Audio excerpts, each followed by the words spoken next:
Feliz 2026, dissonantes inscritos do meu canalzinho humilde. E se você não for inscrito, por favor, se inscreva pra gente começar 2026 bem legal, com bastante informação.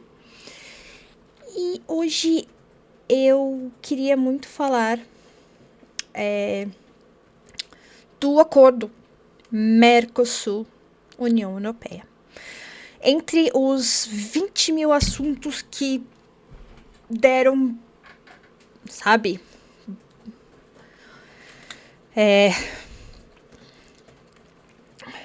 deram que falar neste começo de 2026, um deles, e aí eu vou falar disso porque é um acordo que deu muito que falar, tanto aí no Brasil quanto aqui na Irlanda, ok? Então eu vou trazer a perspectiva dos dois países. Eu dei uma estudada e eu ouvi alguns especialistas de economia aí, eu olhei mais ou menos, e aí vai entrar um pouquinho aqui na minha opinião de se esse assunto é legal ou se é uma bosta pro Brasil. E segundo a Irlanda, a mesma coisa, porque eu conversei com algumas pessoas aqui da minha cidade, eu moro numa cidade pequena, e a Irlanda foi um dos foram 5 países que votaram contra o acordo. Gente, eu tive que fazer um... Então, sim, foram 5 países que votaram contra o acordo, tá? E a Irlanda é um deles, a França foi outro, tá? E aqui começo a fazer live e eu começo a bocejar. Pois é. Cadê os paizinhos? Gente, eu separei tudo agora. Já não acho mais nada, né? É uma... Tá. Então vamos lá. Nós tivemos a União Europeia que assinou o acordo no dia 9 de janeiro. E depois, no dia 17 de janeiro, que teve a confirmação os dois lados assinaram, tanto o Mercosul quanto a União Europeia. Okay? Dá pra ver a foto aí, o doido do Milei.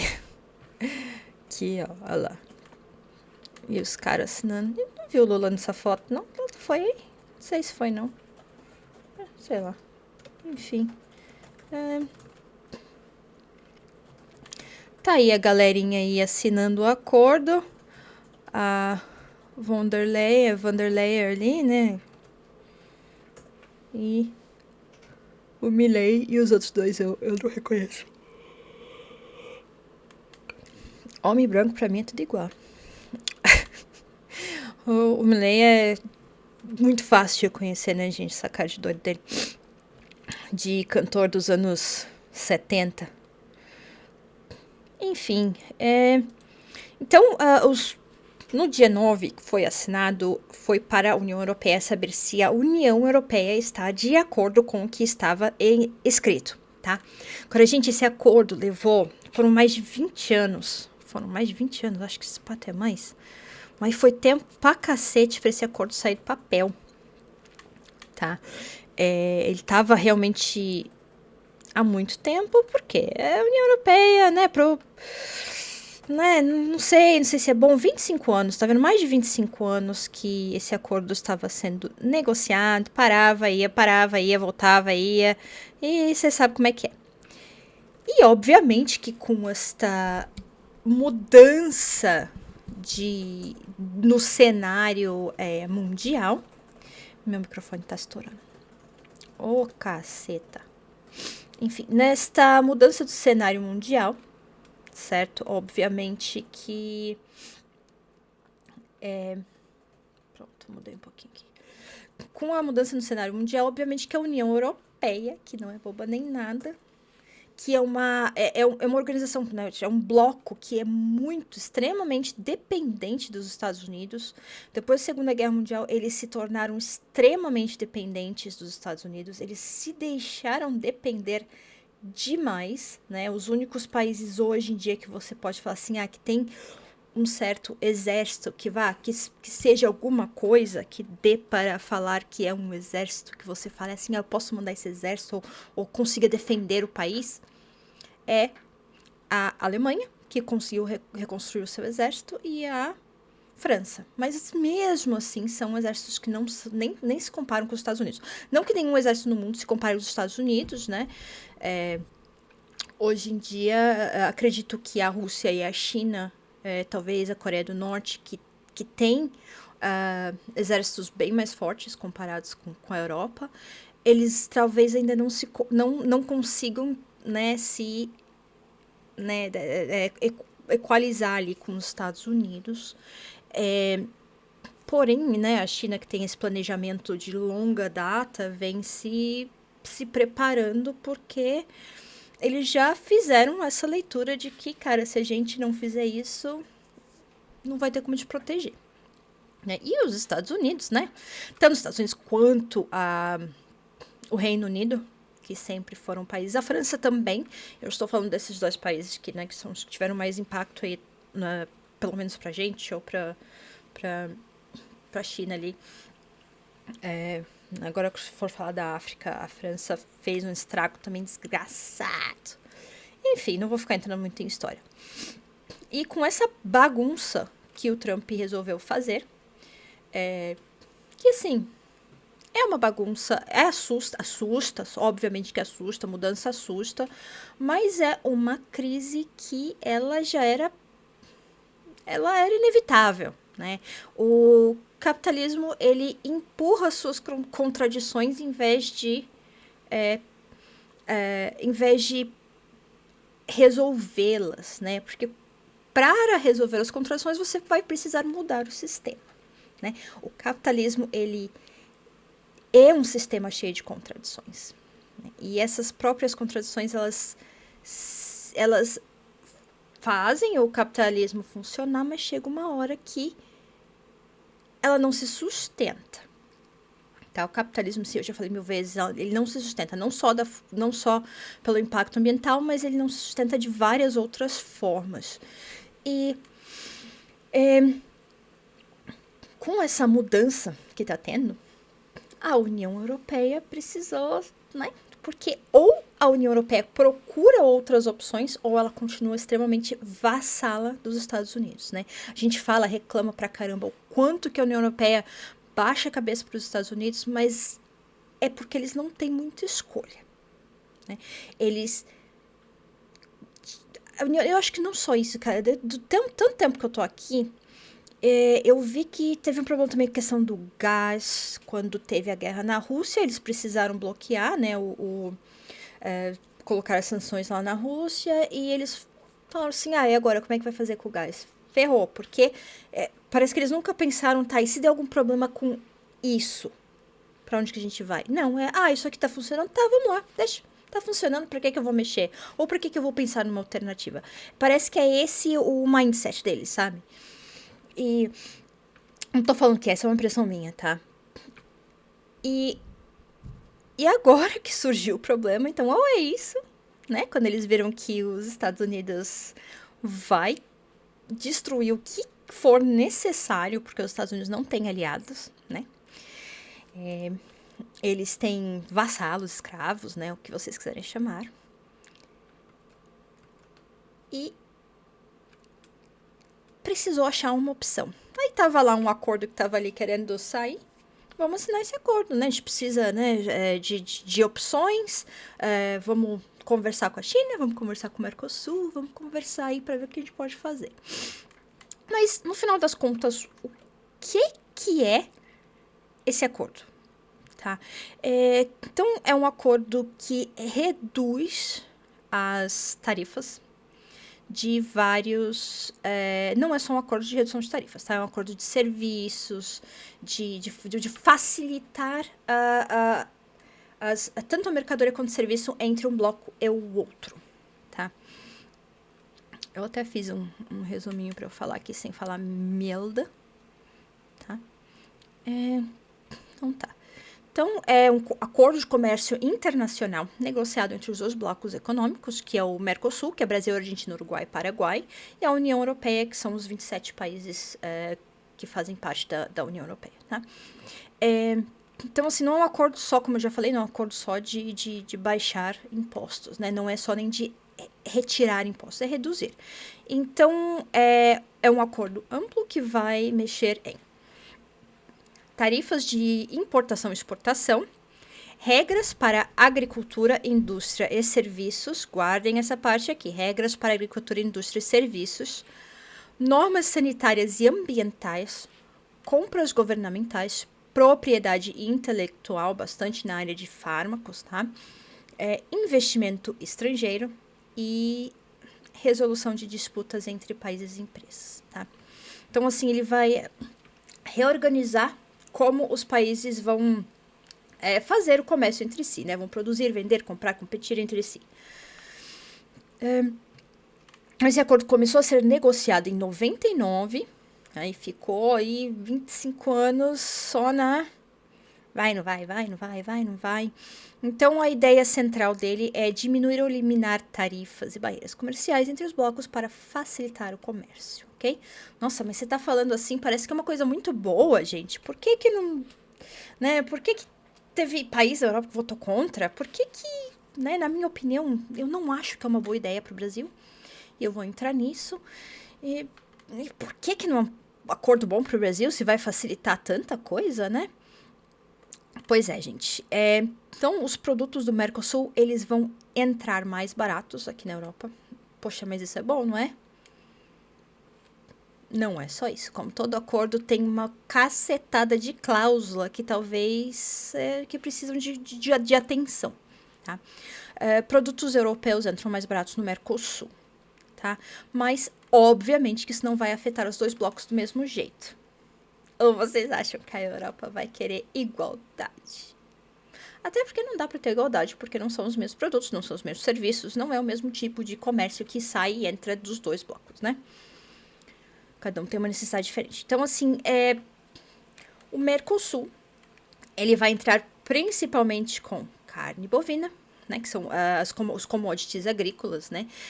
Então, são a carne bovina, frango, soja, açúcar, etanol, que são produtos de baixo valor agregado. A União Europeia vai entrar com carros, máquinas, produtos químicos, medicamentos, tecnologias e serviços e investimentos, tá? Então, assim, deu para ver que não é uma troca exatamente igual, né? Vai facilitar a entrada de produtos, de commodities agrícolas na Europa, mas o que vai facilitar o contrário, que vai facilitar no Mercosul é a entrada de carros, de maquinários, de produtos químicos, medicamentos, tecnologia e serviços e investimentos. Vamos colocar, por exemplo, tem o Banco Santander, que é um banco espanhol, né? Que está no Brasil. Então, vão mudar algumas regras, talvez vai facilitar algumas coisas entre eles, que é um serviço, né? Um investimento feito da União Europeia no Brasil, no Mercosul, tá? Então, vamos lá. É um acordo que ele não é fácil de sair. Então, uma vez que esse acordo é assinado, não vai ser fácil de sair, tá? Eu não vou entrar exatamente em minúcias desse sentido agora, talvez mais pra frente, mas esse acordo ele vai definir o lugar do Mercosul na divisão internacional do trabalho. Ele vai limitar políticas industriais futuras, e isso daí pode interferir bastante na industrialização do Brasil. Okay? Vai interferir na soberania regulatória dos países. Okay? Quando a gente fala interferir em soberania regulatória dos países, entenda-se como vai interferir na soberania regulatória do Mercosul. E ele vai criar obrigações de longo prazo que são difíceis de desfazer, ok? E se alguma das regras forem descumpridas, pode cessar o acordo, não um acordo, mas vamos falar assim, por exemplo, descumpriu alguma regra para importação para exportação de soja. Então, né, já que descumpriu, então os benefícios que vai ter para exportar a soja, ou ele vai sumir, não vai ter mais, então para fazer a exportação de soja vai voltar às tarifas que eram antes, ou não vai ter essa exportação. Então isso daí pode, né, ter probleminhas bem... eu diria que não são probleminhas, mas são dificuldades bastante reais, tá? Então vamos lá. O que significa quando a gente fala que vai eliminar as tarifas, tá? Um carro europeu chega no Brasil e a gente paga uma tarifa mais alta, certo? Com esse acordo, a tarifa ela vai ou cair ou desaparecer, tá? Disso assim, de um carro, uma máquina, né? Então o carro europeu vai ficar um pouquinho mais barato. E aí o problema é a indústria local, que já não é forte, vai começar a competir com gigantes europeus que são altamente subsidiados, ok? E no sentido inverso, tá? A carne brasileira vai entrar mais barata na Europa, ok? Nossa, mas isso deve ser bom, né? Principalmente pra mim, que, né? Imagina, os brasileiros aqui da Irlanda estão super felizes com esse acordo, porque, né? O churrasquinho vai ficar mais fácil, né? Aquela carnezinha com corte que a gente conhece, né? Tem brasileiro que fala que a carne daqui não tem gosto. Eu não sei, mas eu acho que a carne daqui é bem gostosa, pra ser bem sincera, não sei. Enfim, a gente adora um churrasquinho na chuva. Não, churrasquinho na chuva não, mas enfim. Então vai facilitar o nosso churrasquinho, né? Ou não, ok? A União Europeia ela pode facilitar as barreiras tarifárias, mas para qualquer produto entrar na Europa e poder ser comercializado aqui, tem que estar dentro das regulamentações europeias, ok? E a Europa tem exigências extremamente rigorosas, tá? Padrões ambientais rigorosos, porque assim, para eles já pararam de desmatar, né? Agora eles só desmatam outros países para importar as coisas. São certificações técnicas completas, né? Você precisa ter rastreabilidade muito correta, muito complexa. E o agronegócio brasileiro, ele vai ter um pouquinho mais de capacidade de entregar isso. Tá? Então, assim, pro agronegócio vai dificultar bastante coisa, porque eles vão ter que se adaptar. Mas dá para fazer. Okay? Agora, a agricultura menor, a agricultura familiar, né, os pequenos agricultores, que obviamente já não fazem muita exportação, mas isso daí vai dificultar bastante para eles, ok? Então, assim, mesmo sem a tarifa, o acesso ao mercado europeu ele não é tão simples, tá? Tem muitas coisas que são autorizadas no Brasil, principalmente em questão de agrotóxicos, de hormônios, etc., e que são extremamente proibidos na Europa. Okay? E aí vai ter que se adaptar. E se não se adaptar e eles descobrirem, tipo, importou uma carne que tinha um hormônio que não podia, vai dar ruim, tá? Então, a gente pergunta assim, né? Pô, mas parece um bom acordo para a Europa e para o Brasil. Para o agronegócio até que parece bom. Será que é bom para a Europa? Por que cacetas, então, certos países da Europa não quiseram assinar? Tá? E aí eu vou entrar na parte da Irlanda. Tá?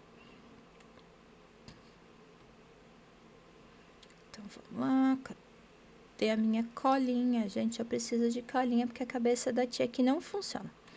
Então tá. Quem votou contra? França, Irlanda, Polônia, Áustria e Hungria. Okay? E todos os países, menos a Bélgica, votaram a favor. A Bélgica se absteve. Okay? Então, a França votou contra porque, obviamente, né, que é o país, desses 5 países, é o país mais que tem um destaque maior. Ele votou contra porque existe uma preocupação com a agricultura e padrões sanitários. Tá? Eles são, o europeu em si é bastante... eles são bastante apegados aos produtos locais. Tá?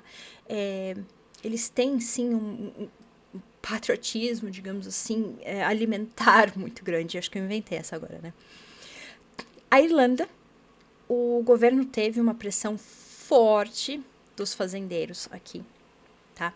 E eu lembro que no dia anterior da votação, o primeiro-ministro aqui, o Taoiseach, falou que eles claramente votariam não por causa dos riscos do setor agropecuário e ao meio ambiente, ok?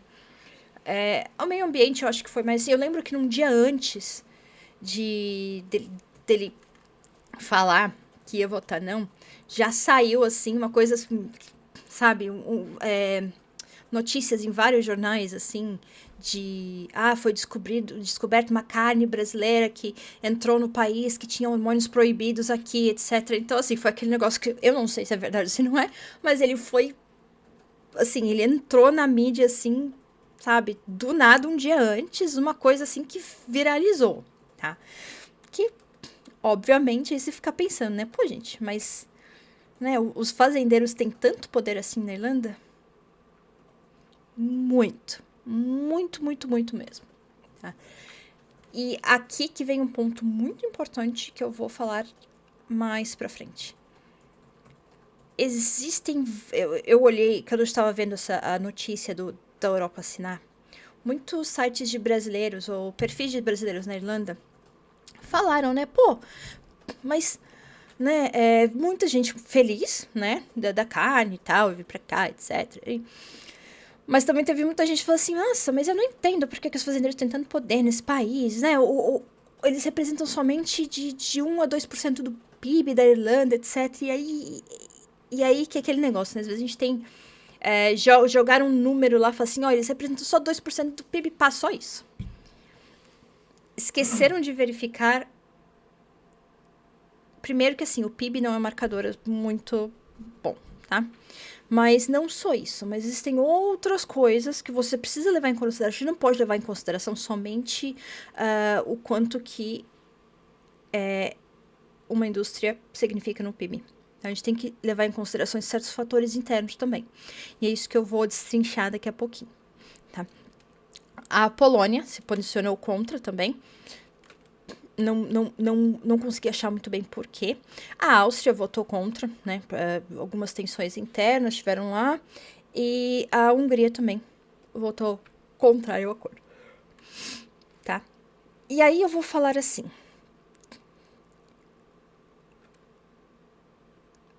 Né, eu já falei que, nossa, parece um acordo muito bom para a Europa, mas para o Brasil, para o Mercosul não tanto. E por que que esses países votaram contra, né? Vocês viram que o que a Europa vai importar, né, o que está dentro deste acordo, né, que vão ter essa facilitação de comércio, são carros, maquinários, fármacos, serviços, etc. Para a Irlanda, nenhum desses é um benefício. E a Irlanda vai ficar com... A Irlanda, provavelmente a França, que a França tem indústria automotiva, né? Mas para a Irlanda, principalmente, eles vão perder o mercado da agropecuária, né? E que é um mercado muito forte aqui. E eu vou explicar por quê. Por mais que sejam 2% do PIB, eu vou explicar o que eu estou querendo dizer com isso.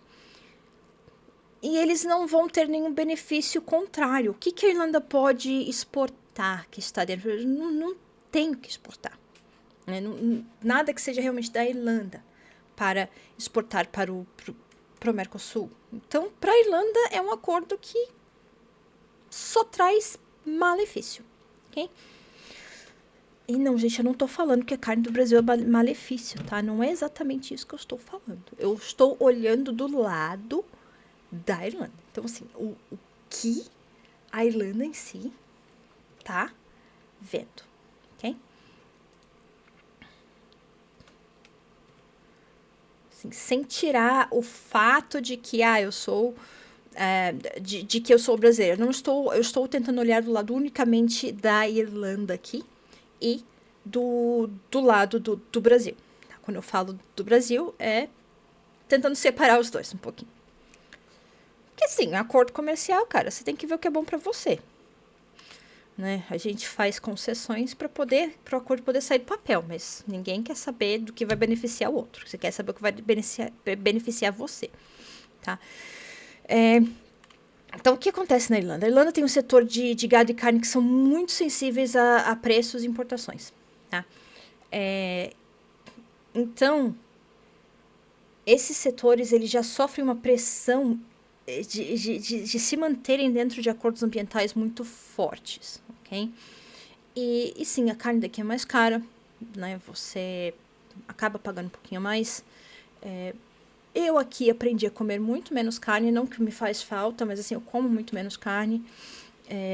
Carne vermelha, né? As outras carnes, o frango, o porco são mais em conta, mas a carne vermelha é realmente mais barata. A carne aqui, ela é grass-fed, ou seja, ela é gado que come mato, que come. Como é que chama?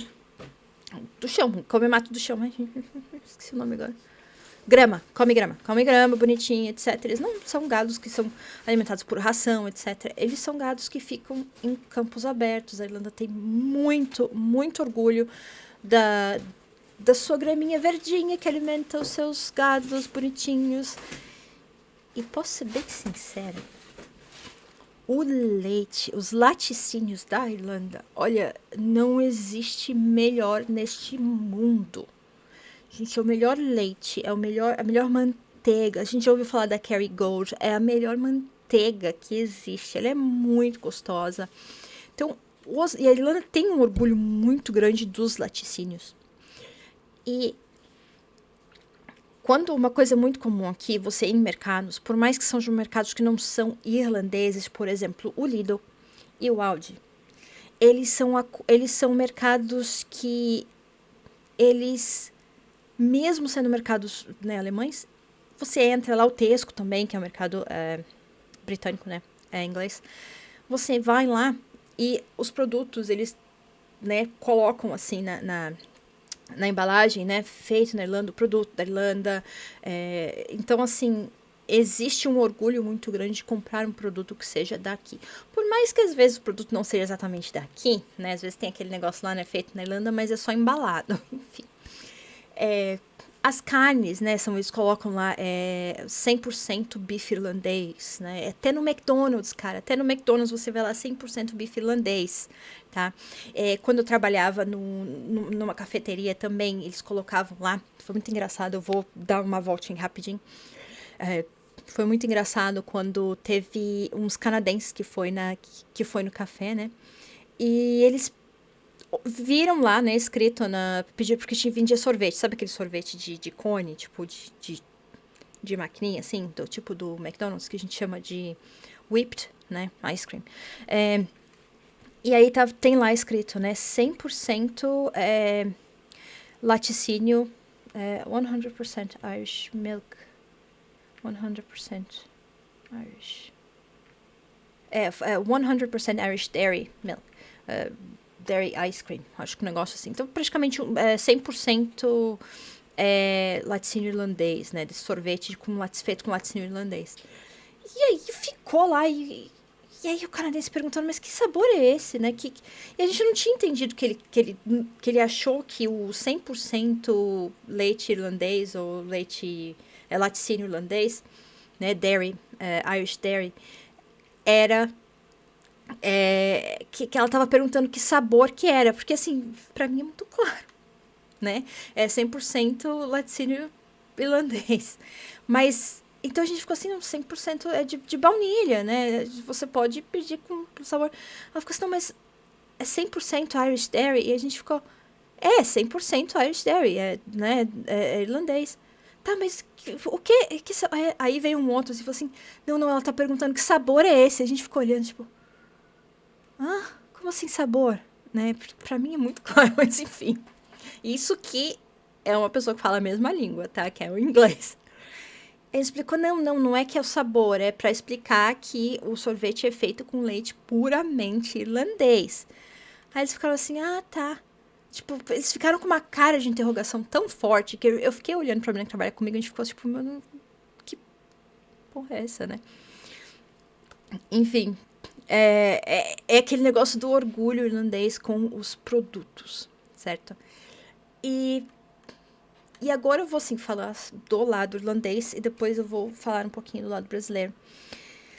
A questão da Irlanda é o PIB não é um número que a gente pode utilizar para um marcador efetivo da economia irlandesa. Okay? Eles criaram um outro marcador chamado GNI, GNI asterisco, tá? Que é... Deixa eu pegar aqui só o significado disso aqui direitinho. Acho que é gross.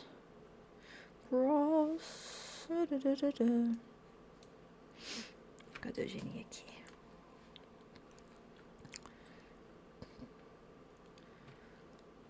Essas coisas que depois eu vou ter que cortar tudo. Estava querendo só, mas não. Tá. Então, o GNI é um marcador que se chama Modified Gross National Income. Tá? Então, o GNI é Gross National Income, que é income. Ai, esqueci. É produto interno. Então seria... Ai, caceta, velho. Então é o... Tá. Ferrou. E agora? Como é que chama isso aqui, meu Deus do céu?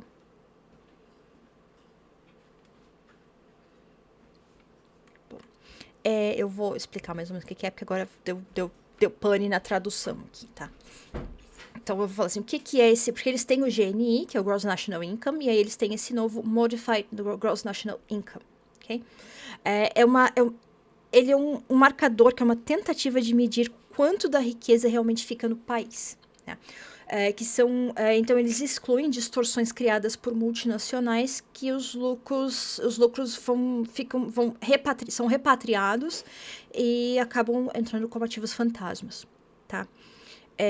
O PIB irlandês, se vocês procurarem aí, coloca aí Leprechaun Economics. Leprechaun Economics, tá? Leprechaun, né? Que a galera fala assim. Em 2015, tá? O PIB da Irlanda cresceu 26% em um ano. E assim, é uma coisa que era completamente desconectada da realidade, tá? E aí, por isso que a gente fala assim, não dá para levar em consideração o PIB quando se fala de um marcador econômico na Irlanda, tá? Por quê?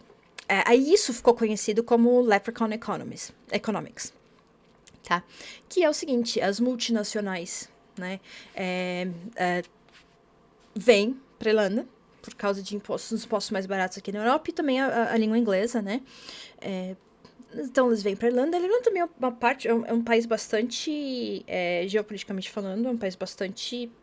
É um país legal para você, porque ele tá ali entre os Estados Unidos e a Europa, né? E fazendo parte da Europa. Então ele é estratégico. E o que esse GNI faz? Ele corrige o PIB e o GNI, tá? Então esse daí é o GNI modificado, tá? Então eles excluem o quê? O lucro de multinacionais que não ficam no país, a propriedade intelectual que é deslocada artificialmente, ou seja, a propriedade intelectual que realmente não fica aqui, ou ela vem de fora para cá, mas ela não, você não consegue, né, utilizar ela economicamente internamente, tá? E aí são uma leasing internacional de aeronaves, que tem bastante, como eu já falei, né? É um país bastante estratégico para essa parte de aviação. Então, são basicamente rendas que entram no papel, porém, na prática, elas não estão aqui. Então, foi isso que eles reduziram. Então, o GNI, o GNI modificado, ele é 30, 40% menor do que o PIB, ok? Então, cadê minha tabelinha aqui? Eu peguei até abrir uma tabelinha aqui, rapidinho. Só para eu ter uma informação mais correta para vocês.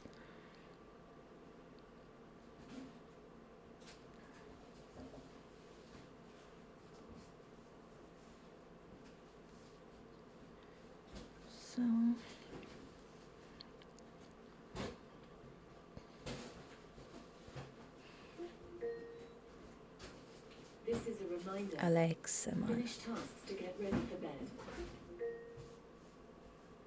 Vou deixar ela falar.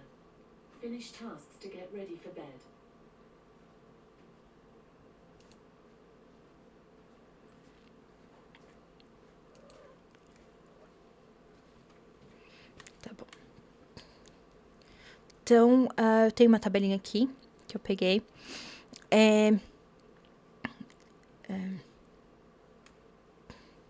Tá? Esse lucro, né, que de 2005 ele aconteceu porque a Apple moveu ativos intelectuais para cá. Então, são ativos que não ficam aqui. Por isso que aumentou 26% em um único ano. E você fala, e aí? Né? Então, a gente fala assim, tá, comparando o PIB, o setor agropecuário, ele realmente parece pequeno, tá? De 1 a 2%, né? Porém, dentro da economia, a economia real mesmo, ele é gigantesco, ok? E eu até entendo, se você morar somente em Dublin, às vezes a gente não consegue ver isso, tá? Eu vi muito isso quando eu mudei para o interior. As fazendas aqui, elas têm uma importância na economia local que é enorme, tá? Então, isso é um dos fatores de por que os fazendeiros são tão fortes, tá? Um dos fatores, ok? A Irlanda é um pastão, assim.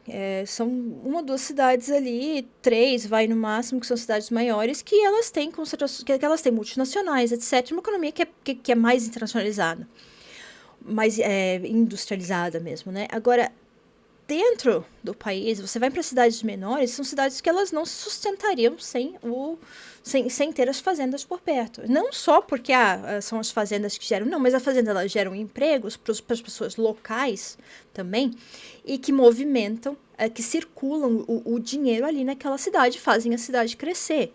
Okay? Então, você tem uma cidade com várias fazendas, então o fazendeiro vai contratar pessoas, essas pessoas, e eles mesmos vão comprar seus alimentos, roupas, etc., em mercados próximos, né? Isso vai fazendo a economia local funcionar, né? Ok, então vamos lá. As Big Techs, né, que a gente fala, no PIB eles têm um impacto bastante alto, que é de 40%, e é uma comparação, tá? E o agro, as fazendas, né, não é bem exatamente agro, né, mas ele é bem baixo, de 1 a 2%, tá? Só que, desses 40%, a maioria desse dinheiro, eles saem do país, ou os lucros são enviados para o exterior, né? E, no caso do agro, não gosto de falar que não é exatamente agro, das fazendas, né, da agricultura, ele fica na Irlanda. Então, o lucro do fazendeiro, ele vai virar um consumo no mercadinho aqui da cidade. Outra coisa, tá? Na questão de empregos e circulação, né? As Big Techs, elas ficam muito concentradas em Dublin, em Cork, né? E são salários altos e eles têm poucos, são obviamente salários mais altos, né? Quem nunca quis trabalhar na Google, etc. Mas são poucos fornecedores locais, então eles estão sempre importando né, o que eles precisam para manter o negócio funcionando. Já o agro, ele tem um efeito multiplicador dentro do país, tá? Cerca de 1 euro de exportação de carne gera mais ou menos 80 centavos de euro de atividade econômica local. Então, esse valor, na tecnologia, esse valor é muito, muito menor. Tá? Então, o agronegócio ele é responsável por 10% de todas as exportações de mercadoria da Irlanda e ele emprega diretamente quase 165 mil pessoas. É um país pequeno, ok? E se você colocar todas as Big Tech juntas, a agricultura, ela emprega diretamente, ok? Muito mais gente do que as Big Techs.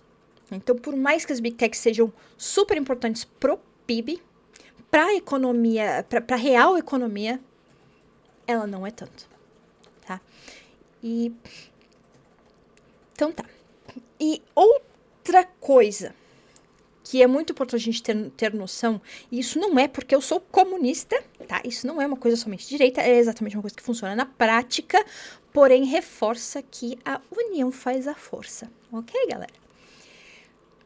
Diferente do Brasil, que a gente tem o agronegócio e a gente tem a agricultura familiar, e são coisas totalmente distintas e praticamente se competem entre si, né? O agro não vai dar espaço para ninguém, tá? Aqui eles criaram uma associação, né, que se chama IFA, Irish Farmers Association, que ela não tá nem aí se você é o cara que tem uma fazenda aqui no interior de Kildare, ou se você é o dono das maiores indústrias de agropecuária daqui, que é, por exemplo, a Glanbia, eu tenho uma dificuldade de falar isso, a Glanbia, o grupo Kerry e outras. Então, assim, é muito claro, é muito importante deixar claro que a diferença econômica entre um e outro não é gigante como é do agronegócio e do agricultor familiar no Brasil, ok? Mas é uma diferença bastante grande, ok? Só que eles não elitizaram essa associação. Então, a IFA, ela junta todos eles e eles formaram um lobby muito forte. Então, eles têm gente lá na... Como é que chama o lugar onde fica a União Europeia? Lá onde tem a sede da União Europeia. Esqueci agora. E eles conseguem colocar muita gente no governo. Então, assim, por exemplo, tem um político do Fine Gael que ele sempre se elege. E se você for vir aqui pra minha cidadezinha, a galera fala assim, pô, esse cara não faz nada, não sei o quê, ele só tá ali por causa dos fazendeiros, etc. Então, assim, é uma relação de amor e ódio com os fazendeiros, tá? Da população irlandesa. Então, assim, é tudo pros fazendeiros e não sei o quê. E esse cara realmente, ele costuma ser colocado lá porque ele tem conexões. Eu acho que ele é um fazendeiro, ou a família dele, ele veio de família de fazendeiros. E hoje ele é ministro de sei lá das quantas. E ele é daqui do sul de Kildare. Só que os fazendeiros, quando eles vão votar, eles votam juntos. Eles falam, nós todos fazendeiros vamos votar nesta pessoa.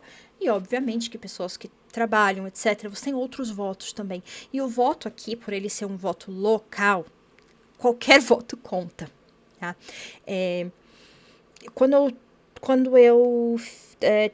esse canal, né, quando o podcast do Cadê a Bússola funcionava, eu e a Monique, que fazia o podcast comigo, a gente fez um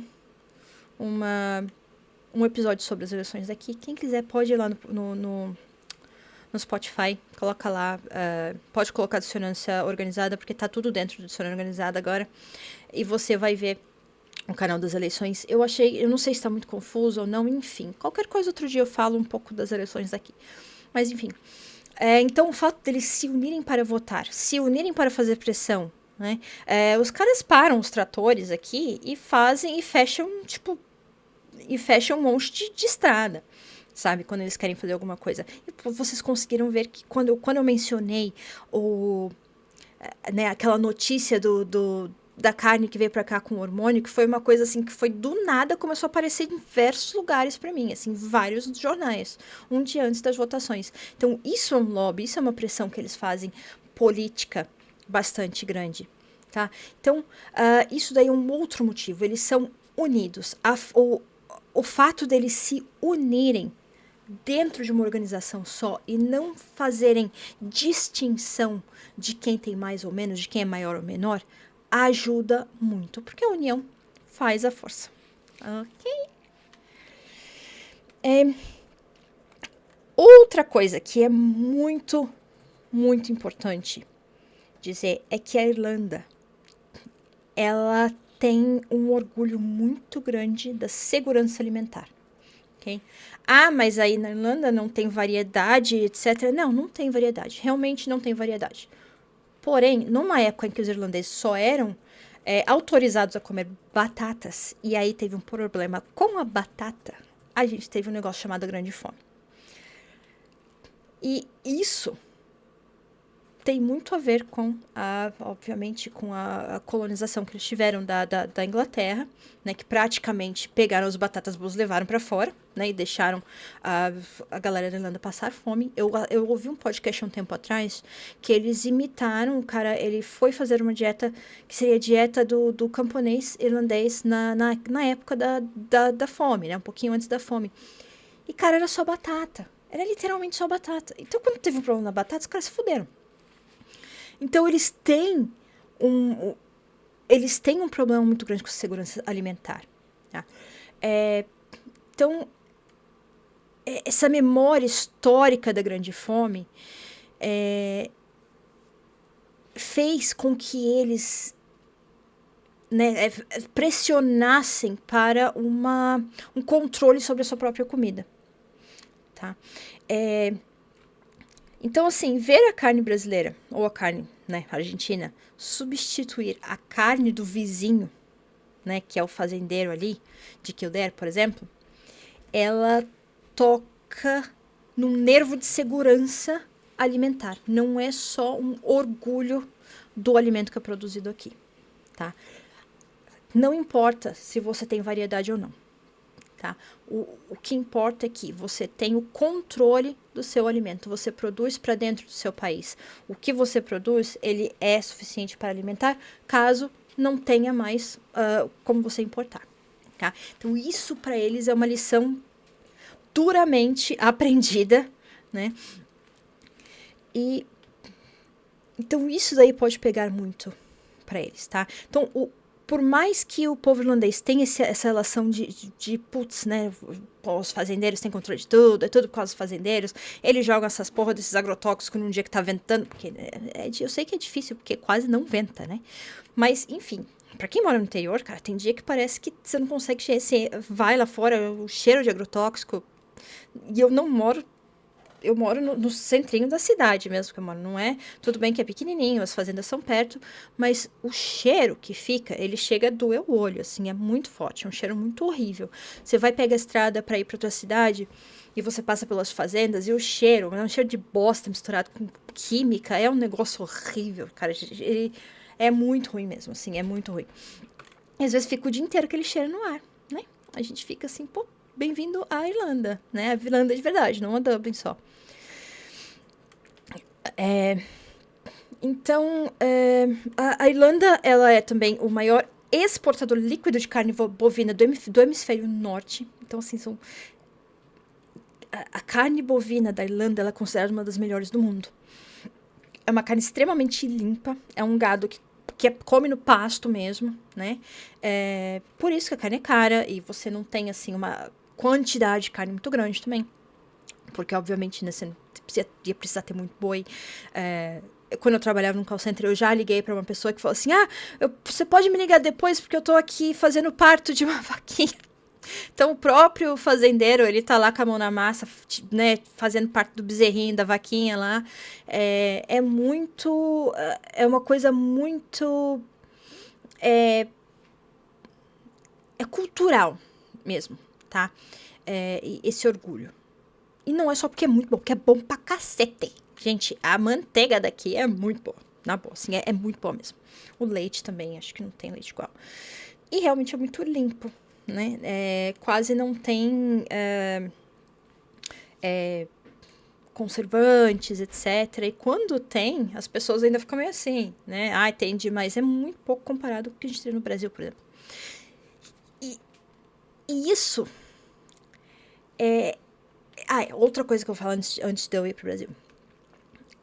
Eu já falei do lobby da IFA, né? Da Irish Farmers Association. Eu já falei dos votos, né? E também tem um controle de agências estatais. Os fazendeiros, eles têm assentos em conselhos de administração de órgãos, como a Chagas. A Chagas é uma autoridade de pesquisa agrícola, né? É até aqui perto de mim. E o Borbia, que é uma organização que praticamente promove a comida irlandesa. Então você tem bastante. Às vezes você está assistindo TV aberta, você vê né, aquela propaganda da comida irlandesa, né? Então, isso tudo subsidiado pelo governo. Né? Eles têm muitos subsídios governamentais também, eles têm muita ajuda quando precisa. Então, assim, a estrutura do país, ela é hoje feita para manter aquilo funcionando. Se os fazendeiros perderem mercado, certas cidades da Irlanda, elas podem... Assim, o impacto econômico vai ser muito grande, tá? Então, isso daí é muito importante deixar claro, tá? Eu moro numa cidadezinha super pequena, não é das mais pequenas, mas é super pequena. Você cruza a cidade, sei lá, em meia hora, 40 minutos andando, de um canto ao outro, assim, da cidade, do centrinho da cidade mesmo, tá? Tô falando das fazendas, mas... Então, são vários fatores que entram. E, obviamente, quando a gente for falar da economia mais importante, provavelmente porque, né, a gente vive num mundo capitalista, a gente não pode levar em consideração os 2% do PIB, que eram comentários que eu vi bastante comuns dentro de certos perfis de agências brasileiras aqui na Irlanda, né? Para brasileiros na Irlanda. Então é muito importante a gente ter isso em mente. Não é só o PIB, não dá para levar só em consideração só o PIB, não dá para levar em consideração somente a visão de quem está ou em Dublin ou em Cork. A gente tem que entender que a Irlanda é um pasto gigante. Então, assim, saindo de Cork ou de Dublin, por exemplo, a Irlanda é um fazendão, tá?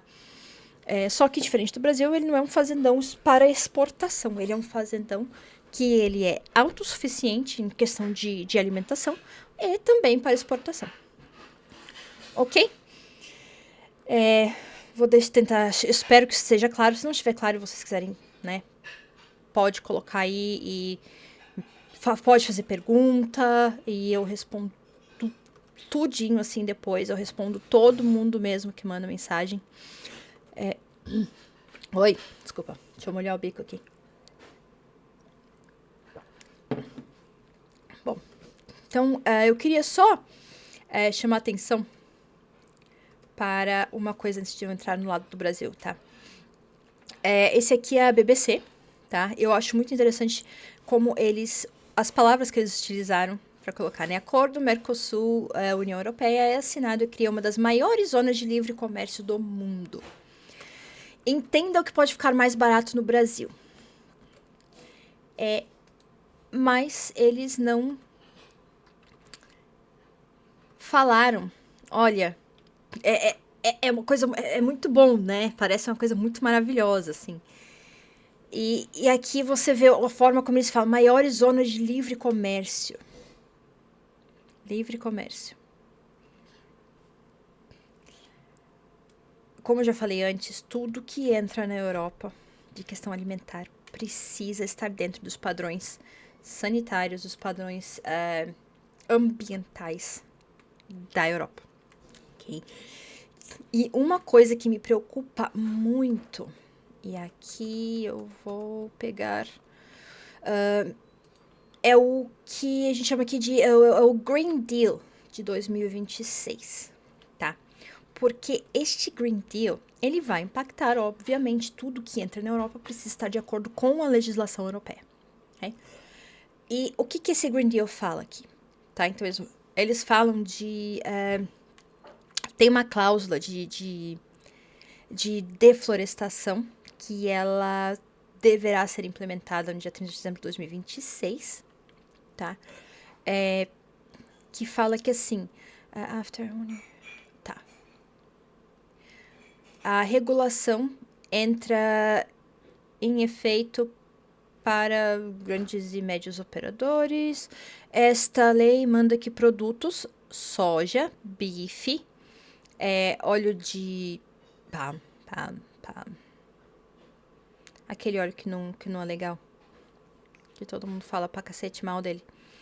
Enfim, madeira, cacau, café, borracha, que são vendidos dentro da Europa, eles não podem ter sido produzidos em terras que foram deflorestadas ou degradadas depois do dia 31 de dezembro de 2020.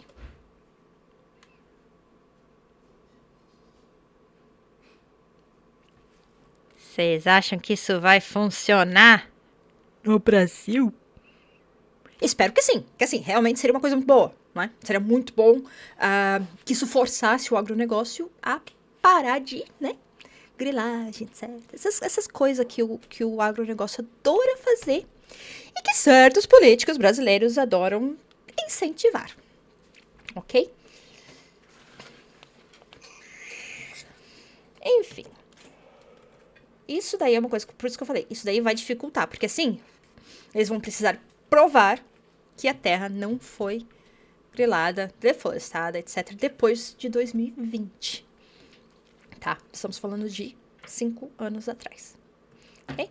Então, tudo que foi aberto, tudo de mata que foi aberto depois de 2020, e a gente teve muita mata aberta, porque tinha um governo lá que adorava grilagem, né? Tinha um gosto por grilagem e matar índio, assim, que era uma beleza. E depois disso, aí entra o que eu falei de barreiras para o Brasil. Por isso, quando eu falo livre comércio, tá? Livre para quem? Porque a gente conhece o Brasil. Eu espero que não, eu realmente espero que não. Porém, aqui entra o meu achismo, tá? Eu não acho que o Brasil vai impor tantas barreiras quanto a Europa impõe para o que vai ser importado aqui, do que vai para o Brasil. Ok? O brasileiro tende a abrir as pernas para tudo que é de fora. Muitas vezes por necessidade, mas muitas vezes por viralatismo também.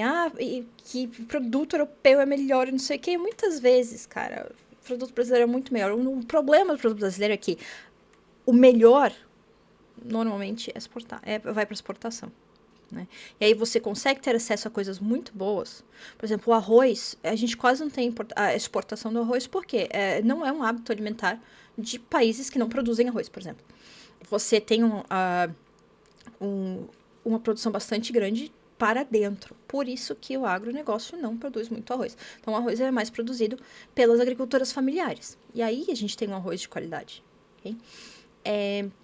E aí, por isso que a gente fala muito dos movimentos sem terra também, o MTST, que são...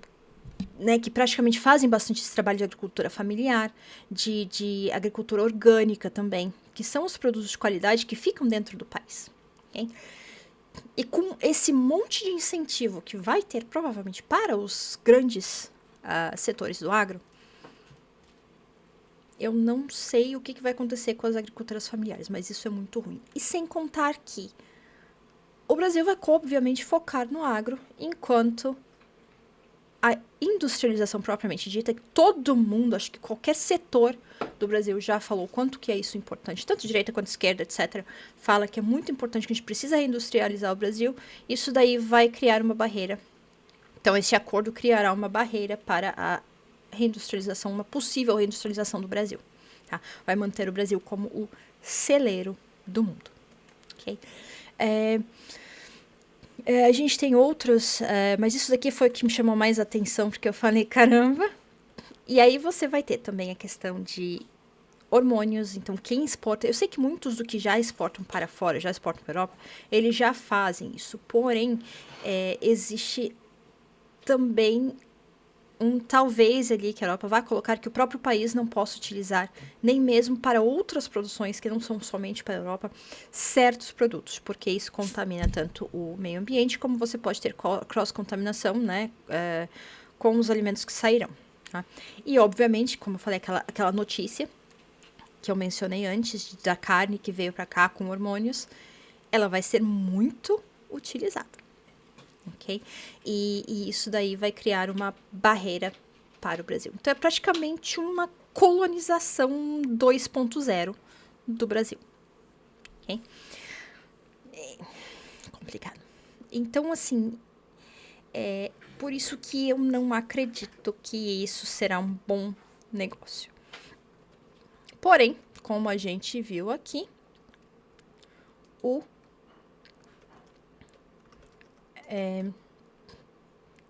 os governos, né, das organizações, os dois blocos, assinaram o acordo, tá? Então, após mais de 25 anos de negociação, o Tratado Econômico entre países que compõem o Mercosul e a União Europeia foi assinado. A cerimônia que ratificou o tratado aconteceu neste sábado, dia 17 de janeiro, em Assunção, no Paraguai.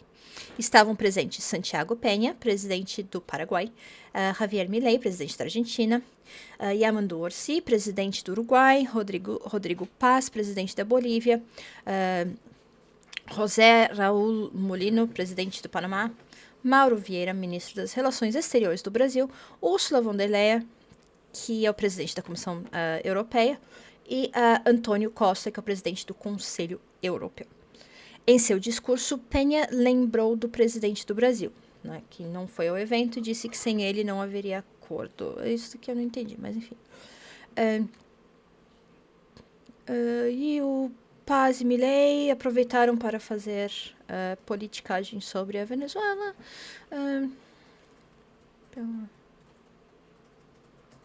Então, aqui, ó, pelo lado europeu, Costa celebrou a assinatura do acordo em um mundo cada vez mais turbulento e von der Leyen destacou que a aliança dos blocos busca um comércio justo no lugar de tarifas. Pois é, né? Para a Europa, realmente, é um acordo que vale a pena, ok? Porém, para o brasileiro, aí você fala assim, mas a gente vai poder comprar carros mais baratos? Talvez os medicamentos ficaram mais baratos? Assim, é aquele negócio, né? Vai ser difícil para o brasileiro que já tem os carros europeus, etc., são muito melhores, etc. Já vai ter esse problema e vai ter essa competitividade interna do Brasil, do que é produzido no Brasil com o que vai vir da Europa, né? Que muitas vezes é subsidiado também pelo governo, que você tem várias ajudas ali. E não só isso.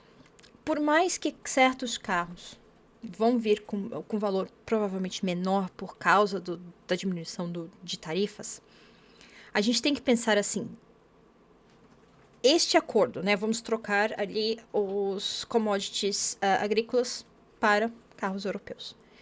Este acordo ele vai ser bom para quem? No Brasil, tem uma coisa também.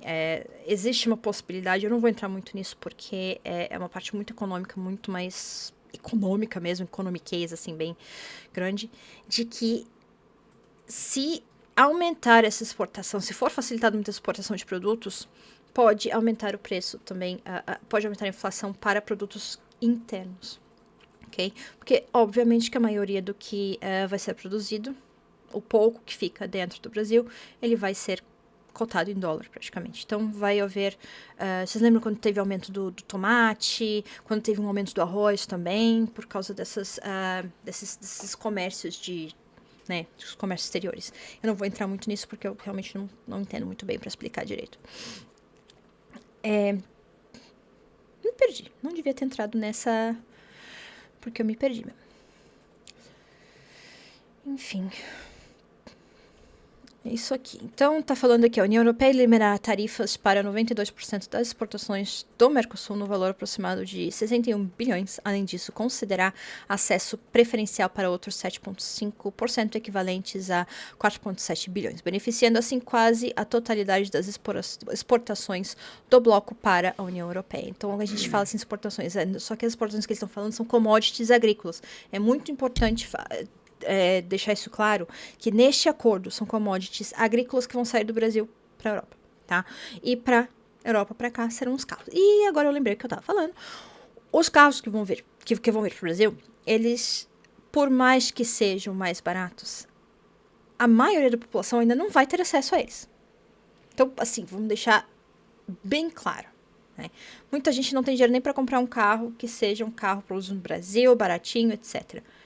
Imagina um carro europeu, mesmo que com tarifas mais baixas.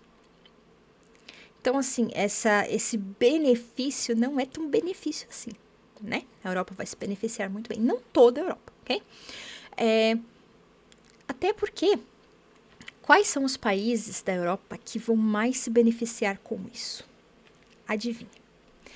Quem manda na Europa no momento? Né? A Alemanha, obviamente, que é um país extremamente industrializado, que já tem uma indústria exportadora muito grande, principalmente de carros, né? Aí, se eu não me engano, a Itália também, que já tem bastante produtos. A Espanha vai se beneficiar muito, porque eles têm muitos serviços dentro do Brasil, né? E aí, né? Por isso que a gente fala, para a Irlanda não é um bom negócio, mas, por exemplo, para a Alemanha, isso daí é a mina de ouro, né? Enfim, estimado acordo que aumenta o acesso brasileiro ao comércio mundial de 8% para 36%. Porém, contudo, portanto, se eles conseguirem seguir todas as regulamentações e todas as regras da União Europeia, ok? Então, para quem quiser, tá no site da CNN, da BBC Brasil, tá? Acordo Mercosul é assinado, então, assim, essa notícia é do dia 17 de janeiro, tá? É do André Biernat, eu não sei quem é, mas enfim. Tá aqui a notícia, né? E eu queria muito chamar a atenção, como eu já falei antes, para a forma como eles colocaram isso como se fosse uma coisa muito boa. A gente sabe que o Brasil, a maioria da mídia é comprada pelo agro, né? Como é que é aquele bordão? O agro é... o agro é top. Não, agora eu não lembro. Mas tinha um negócio de o agro é isso, o agro é aquilo. Tipo, umas coisas que você fala assim, porra, velho. O agronegócio no Brasil é extremamente industrializado. São máquinas, não é tanta gente que trabalha assim, né, nesses lugares. São utilizadas muitas máquinas. Ok, a gente tem que levar em consideração o tamanho, né, das terras que são do agro e comparados com a Irlanda, por exemplo. Mas mesmo assim, né, eu acho que disso daí a gente pode tirar um aprendizado bastante grande aí de como que uma agricultura voltada para a alimentação interna, subsidiada pelo governo, ela pode ajudar muito mais o país, porque a alimentação vai ser mais barata, tudo vai ser mais barato, a alimentação vai ter mais qualidade, talvez teriam menos problemas, né? Menos aditivos, menos químicos nisso, naquilo, vai ter um controle melhor, e obviamente que esse capital não vai ficar concentrado nas mãos de alguns pequenos agricultores aí. Né, Nicolas? Mas enfim. É isso. Por enquanto, é isso daí. Eu espero que eu tenha conseguido explicar isso daqui de forma né, coerente, que vocês consigam ter entendido. E é isso. Como eu já falei, deixe os comentários se vocês gostaram do vídeo, dê um like no nosso vídeo, ajuda muito, assim, a meta do ano é chegar nos 1000 inscritos, né? Tá super devagarzinho, mas eu super agradeço pra todo mundo que vem aqui pro canal, porque é uma coisa tão orgânica, tão, sabe, cada pequeno número que vai subindo ali, eu vou ficando super feliz. Então, eu queria muito agradecer a todo mundo aí, de novo, desejar um feliz 2026, né, um dos primeiros lives aí do ano. Provavelmente eu vou conseguir fazer uma frequência melhor aí, né, pra melhorar um pouco, para as pessoas que gostam, que assistem, se organizarem também. deixem suas dúvidas, né? Se vocês discordam, por favor, coloca aí. E a gente pode conversar sem problema nenhum, né? E é isso aí. Agora vamos para a próxima. Uma boa semana para todo mundo e tchau!